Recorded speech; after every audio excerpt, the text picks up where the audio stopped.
अमन साहू की गोलियों के शिकार अगर पुलिस वाले हुए होते तो फिर कहा जाता कि या कोई आम जनता हुई होती, कोई व्यापारी हुआ होता तो कहा जाता कि विधि व्यवस्था यहाँ नहीं है। वो हमारा भूत उनके ऊपर सवार है। वो रात में भी चौंक कर उड़ जाते हैं हमारा नाम लेकर। 10 साल लूटा और फिर अभी कहते हैं 10 साल में एक कदम भी गढ़वा आगे नहीं बढ़ा। पैसा मिल रहा है, केंद्र सरकार ने पैसा दिया, उसका बंदर बाट हो गया। इन्हें थोड़ी इस तरह सा फूहड़पन नहीं दिखलाना चाहिए। 2 साल के अंदर अंदर उनकी सदस्यता जाएगी और वैधानिक रूप से सदस्यता जाएगी। जो उनका आचरण है, राज्य सरकार ने अपना राज्यांश पूरा का पूरा रिलीज कर दिया है और केंद्रांश की राशि के लिए टकटकी लगाए बैठे हैं। हमारे सेक्रेटरी, विभाग के सेक्रेटरी बार बार दौरा करते हैं, हम इंजीनियर दौरा करते हैं, लेकिन उनके कान पर जूं नहीं रेंग रहा है। उनकी खैर नहीं, उनकी जगह अब या तो जेल की सलाखों के पीछे है या अब बहुत बड़ा कहे तो अमन साहू ने आतंक मचा रखा था। बावजूद इसके सरकार, पुलिस प्रशासन कानूनी रूप से उसे सजा दिलाने के लिए तत्पर थी, लेकिन उसने बहुत ही दुस्साहस का परिचय दिया और पुलिस का हथियार छीनकर भागने की कोशिश की और उस क्रम में एनकाउंटर में उसकी जान गई। और पूरे राज्य की जनता आज चैन की सांस ले रही है और पूरे राज्य की जनता और खास करके व्यापारी वर्ग के लोग आज जश्न मना रहे हैं। और मैं आपके माध्यम से वैसे जितने भी अपने आप को जो गैंगस्टर समझते हैं और जो समझते हैं कि मैं बहुत बड़ा हमारे आगे कोई नहीं है, तो सबसे बड़ी पुलिस है, सबसे बड़ा प्रशासन है और उन्हें अब इससे सबक लेना चाहिए और सही रास्ते पर आना चाहिए। और सही रास्ते पर आएंगे तो सरकार और पुलिस प्रशासन सभी लोग उनके साथ उन्हें सहयोग करेगी सही रास्ते पर आने के लिए। और अगर फिर उसी रास्ते पर चलेंगे, अमन साहू झारखंड में यूपी मॉडल अपनाया जा रहा है। देखिए, ये कोई बात नहीं। आप कोई नहीं कहेंगे कि आप हर बात को आप दूर से बैठ के देख रहे हैं। अगर वही अमन साहू की गोलियों के शिकार अगर पुलिस वाले हुए होते तो फिर कहा जाता कि या कोई आम जनता हुई होती, कोई व्यापारी हुआ होता तो कहा जाता कि विधि व्यवस्था यहाँ नहीं है। और एक अपराधी मारा गया तो फिर हो गया यूपी मॉडल। कोई यूपी मॉडल नहीं, कोई भी कानून अपने हाथ में लेगा उसका ये हक। विधायक सत्येंद्र तिवारी का आरोप लगा रहे हैं। सत्येंद्र तिवारी कौन सत्येंद्र तिवारी? गढ़वा विधायक आपके विधायक हैं। डिफॉल्ट विधायक है ये, विधायक बाय डिफॉल्ट। अब जनता भी आपके विधायक तो हैं। आपकी खूब तारीफ करते हैं मिथिलेश जी। वो हमारा भूत उनके ऊपर सवार है। वो रात में भी चौंक कर उड़ जाते हैं हमारा नाम लेकर। मिथिलेश ठाकुर का भूत उन्हें नहीं छोड़ रहा है। वो कह रहे हैं कि मिथिलेश ठाकुर उनके लिए बहुत बड़ा खतरा है। मिथिलेश ठाकुर कभी भी, और वो मैं कहता हूं कि वो 5 साल विधायक नहीं रह पाएंगे। 2 साल के अंदर अंदर उनकी सदस्यता जाएगी और वैधानिक रूप से सदस्यता जाएगी। जो उनका आचरण है, उनके आचरण से उनकी सदस्यता चली जाएगी। ये डेली भ्रष्टाचार के आरोप आप पर लगाते हैं। जनता आज पछता रही है। जनता आज पछता रही है। जनता से भी कि चलो एक वोट हम दे देते हैं, हमारे वोट से थोड़ी जीत जाएंगे। जीत के पहुंच गए और हम भी स्वागत करते हैं, लेकिन उनकी तरह हम उनकी बातों पर कभी ध्यान नहीं देते और उनकी तरह घटिया बातें, निम्न स्तर की बातें उन्हीं को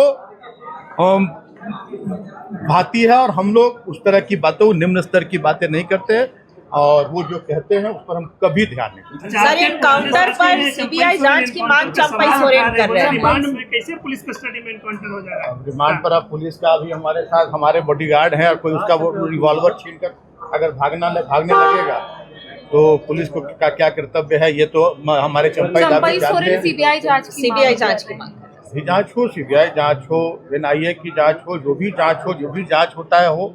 बहुत बड़े विपक्ष के पास कोई मुद्दा नहीं है। विपक्ष पूरी तरह से समाप्त हो चुकी है।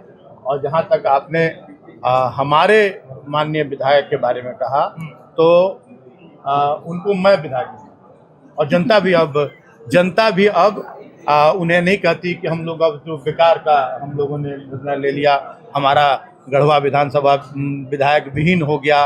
वो विधायक गढ़वा के हैं, बात मुख्यमंत्री के क्षेत्र की निमरा की उठाते हैं, मुख्यमंत्री के गांव की उठाते हैं, अपने क्षेत्र के विकास की कोई बात नहीं करते हैं। वो बस यही उलझलूर। और उनका दिमागी संतुलन भी, सदस्यता जाए या ना जाए, मैं तो ये कहूँगा कि वो 1.5 साल के अंदर, 6 महीने के अंदर वो या तो सीआईपी में नजर आएंगे या रेन पास में नजर आएंगे। बोलते हैं कि अभी भी आपका दबंगई है गढ़वा में, बोल रहे अभी भी मतलब बहुत बड़े आपको बोलते हैं। वो पूरा का पूरा अलकतरा पी जाते हैं। 1.5-2 साल जेल में रहे, मालूम है आप लोगों को कि नहीं कि वो अलकतरा भी पी जाते हैं और उसको भी पचा जाते हैं और अपने रिश्तेदारों को फंसाकर और अब खुद बाहर आ बोलते जाते हैं खाटी मंदार है वो, हैं? खाटी हाँ, मंदार। वो तो बता रहे हैं, वो तो मालूम है। 10 साल लूटा और फिर अभी कहते हैं 10 साल में एक कदम भी गढ़वा आगे नहीं बढ़ा, और अभी फिर उनका कहना रहता है कि हम 10 साल जो किए वही अभी भी करेंगे। लेकिन इस बार चेतावनी उनको दे रहे हैं कि इस बार लूट की छूट नहीं होने देंगे। 10 साल में 40 करोड़ जनता का विधायक निधि का पैसा वो खा गए, 1 रुपए का काम नहीं किया। और इस बार पूरी नजर है सरकार की और झारखंड मुक्ति मोर्चा की, और उसी की बौखलाहट है उन्हें कि वो जो सपना देखा था कि विधायक बनते हम लूट शुरू कर देंगे, और शुरू किया। उनका वसूली गैंग अभी भी घूम रहा है चारों तरफ, ठेकेदारों को धमका रहा है। जहां पैसा नहीं मिल रहा है वहां काम बंद कराया जा रहा है उनके गुंडों के द्वारा, विकास में बाधा उत्पन्न कराई जा रही है। तो ये सब चीज इनका चलने नहीं दिया जाएगा। और ज्यादा कर एक मानहानि का केस मैंने उनको पहले कर रखा है और उम्मीद है कि उस पर सजा हो जाएगी। बहुत पहले जब मैं मंत्री था उसी समय मानहानि का केस कर रखा है और उम्मीद है सजा हो जाएगी। यही सब बौखलाहट में एक ऑडियो भी उनका आया था, गाली बक रहे थे।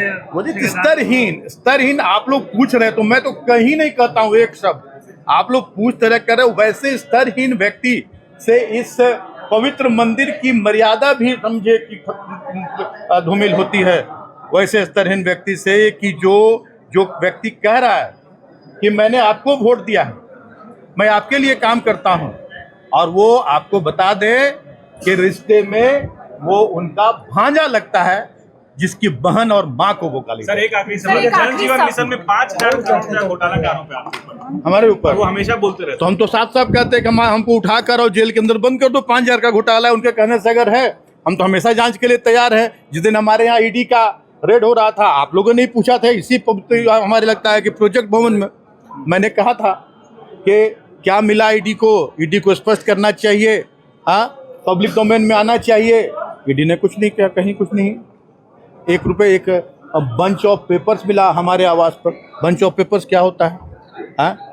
और जहाँ घोटाले की बात है तो घोटाला साबित कर दें और हम आजीवन कारावास के लिए तैयार हैं। लेकिन एक बात जो ये उठाते हैं कि पैसा मिला केंद्र सरकार से, मैंने देखा मीडिया के माध्यम से कि पैसा मिल रहा है, केंद्र सरकार ने पैसा दिया, उसका बंदर बाट हो गया। इन्हें थोड़ी इस तरह सा फूहड़पन नहीं दिखलाना चाहिए, थोड़ी जानकारी लेनी होनी चाहिए। आज 1 साल के करीब होने जा रहे, 1 साल से ज़्यादा केंद्र सरकार जो केंद्रांश है, केंद्र सरकार ने रोक रखा है झारखंड में, क्योंकि यहाँ उनकी सरकार नहीं है। और केंद्र सरकार के कारण यहाँ लोगों को पानी के लिए तरसना पड़ रहा है, पानी नहीं मिल पा रहा है। जिन एजेंसियों ने काम कर दिया है वो भुगतान के लिए दर दर भटक रहे हैं, और राज्य सरकार ने अपना राज्यांश पूरा का पूरा रिलीज कर दिया है और केंद्रांश की राशि के लिए टकटकी लगाए बैठे हैं।